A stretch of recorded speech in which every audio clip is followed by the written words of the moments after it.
Well, Mitchell has shared with us how engaged youth want to be specifically, and being encouraged to be a part of their process, which we absolutely love because it's so totally necessary, so completely necessary. And it doesn't matter where you are, where you live these days, which is fantastic. So we have a young lady here. Her name is Vivian Onano, and she is a global youth leader from Kenya. Currently, she serves as a youth advisor to the UN Women Global Civil Society Advisory Group and education spokesperson for Moremi, Africa. She is a firm believer in the potential of young people, as we all in this room are, I know, to create and implement sustainable change. Vivian has a vision and a dream, and she is going to share a little of that with us. Thank you, Vivian. Good afternoon. Thank you so much for coming. I am so grateful to Myro and Ravi for the invitation to be here. I'm learning just as you are, so bear with me. What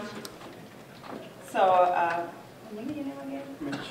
Oh, as Mitch just shared, we have a platform, the World Youth Want.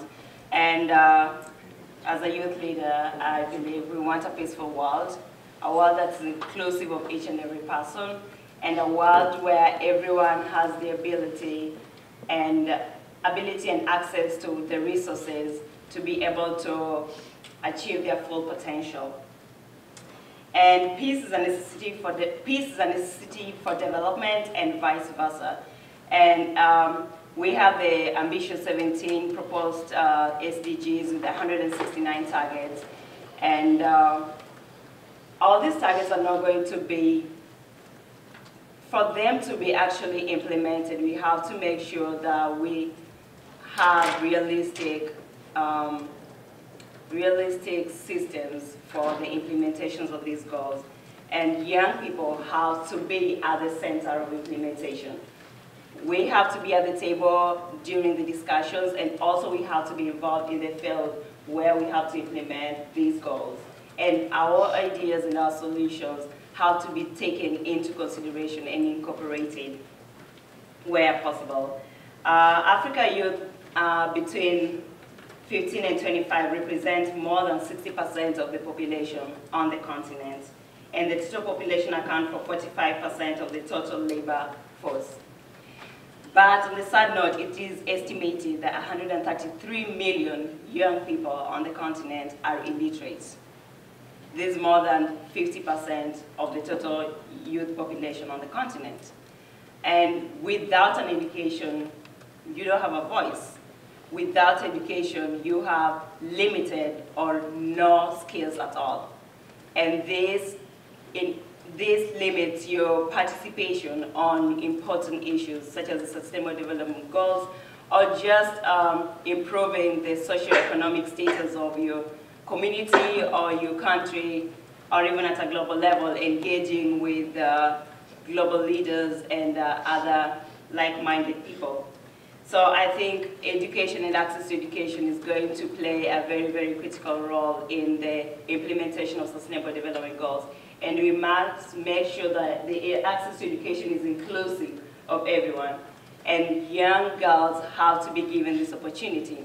It's very frustrating that up to today, the young girls who were abducted in northern Nigeria have not been rescued. And why were they abducted? Because of education.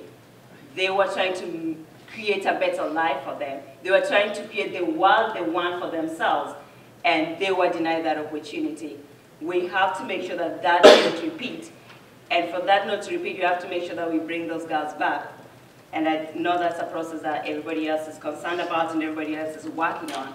But we have to make sure that education and schools are safe haven for children. The other day, kids were attacked in Pakistan. I mean, it is unfortunate that right now parents has to make the decision whether to take the child to school or whether to stay with the child at home so that she can be assured that she's going to see her daughter or her son at the end of the day. We can't continue like that, because then you're going to continue the world that is literate. And when people are uninformed, or when people don't have the access to knowledge, or when people don't, because lack of access to knowledge that we can have young people participate on platforms such as the World We Want or the World Youth Want. The 7 million votes is because they had access to technology.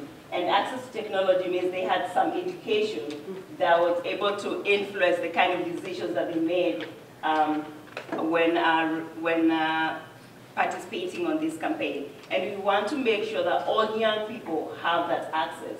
All young people can have their voices heard. They all can come to UN, but they can be able to participate in their communities or in the local areas that they're coming from. And how do you make that possible? As leaders, we have to push for access to quality education for everybody, and we have to make sure that schools are safe havens for children, so that we don't have to make a choice between a child staying at home for them to be safe, or go to school and the mom worries or the dad worries the whole day whether they're going to see their child or not. So security and peace is very, very integral in the whole process. And lack of peace, we can't achieve development. And lack of development also, lack of inclusive development leads to social unrest. So we have to all figure that in. And you have to make sure that we don't leave our young people out. Because if you leave them out, you're leaving a huge population. And we're looking at the Sustainable Development Goals with their 15-year plan. Young people have to be key players, because this is the life we are going to live. This is our life. So if we are not involved into molding our lives, then there's just no way you're going to expect us to live it. Yeah, there's no way you're going to expect us to live it. So moving forward, and I'm happy that we are having this conversation, and I know we have the UN ECOSOC Youth Forum that's coming up in February, bringing young voices to the table, having young people create the policies that they want. And I think that's where the platform, the World Youth Want, plays a very, very, very integral role. So these goals are our goals. Yes, they have been made by the global leaders, but they are our goals. Let us own them. Let us read through them and understand what exactly is expected. And also let us be realistic when it comes to implementation. We have to look at the human capital that we have in our communities, the access to finance, the access to skills and knowledge, the access to technology for us to be able to implement these goals. So I hope that when they propose them, but I hope that when it comes to implementation, it's realistic and we focus on each individual country. Let's not just put Africa, let's not just put Europe, because that's different countries, and each country has their own struggles, and they have the limit to their resources. So we also have to be inclusive of that when making the goals and also in the implementation.